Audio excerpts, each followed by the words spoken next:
une série de sarcophages qui avaient été mis au jour au travers de la route menant à Trout. Alors, comment cette cité était-elle alimentée en eau et cette plaine? Il y avait d'une part les séquoias venant de Tyranimine, dont j'ai eu l'occasion de parler ailleurs, et le bassin réservoir de Chenahura. Ce bassin réservoir de Chenahura est une des plus belles réalisations des techniciens romains de Grèce et resté jusqu'à un temps très récent totalement inconnu. Je l'ai vu la première fois en 1940, alors que je me rendais d'Aris à Tkut par le col de Tizart à 1700 mètres d'altitude.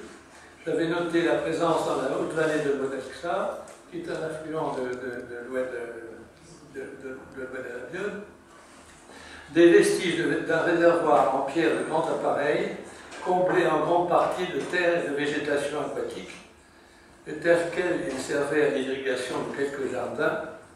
La largeur encore visible de la margelle était de 5 à 6 mètres, mais mon guide m'avait assuré qu'elle en comptait 30. J'avais pu mesurer ses grands côtés sur une longueur de 45 pas, mais il en avait, a-t-il affirmé, en réalité 70. Indication que, comme la précédente, j'avais accueillie avec un certain scepticisme.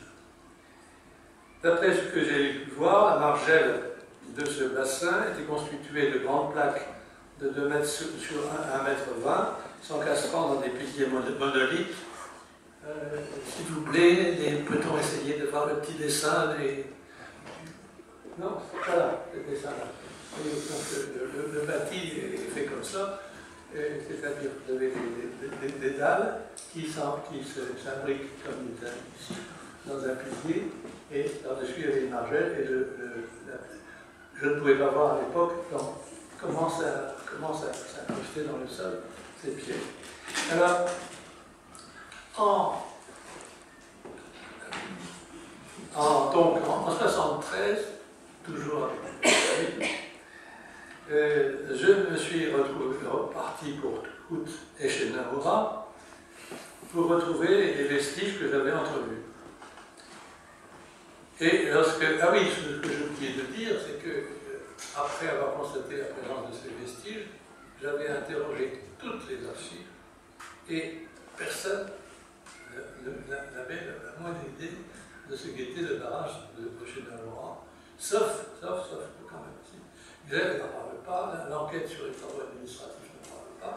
Le seul qui en ait parlé, c'est un distingué de réalisant qui s'appelait Georges Marcy, et qui, dans une minuscule petite revue de l'éducation nationale en Algérie, en avait dit un mot. Vous connaissez?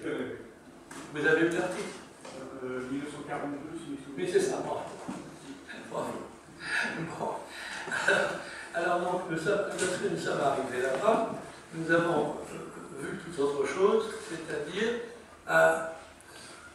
voilà ce que nous avons constaté, c'est-à-dire effectivement un très beau bassin de 70 mètres sur 30 qui était vide et dont la partie droite était simplement constituée par la roche.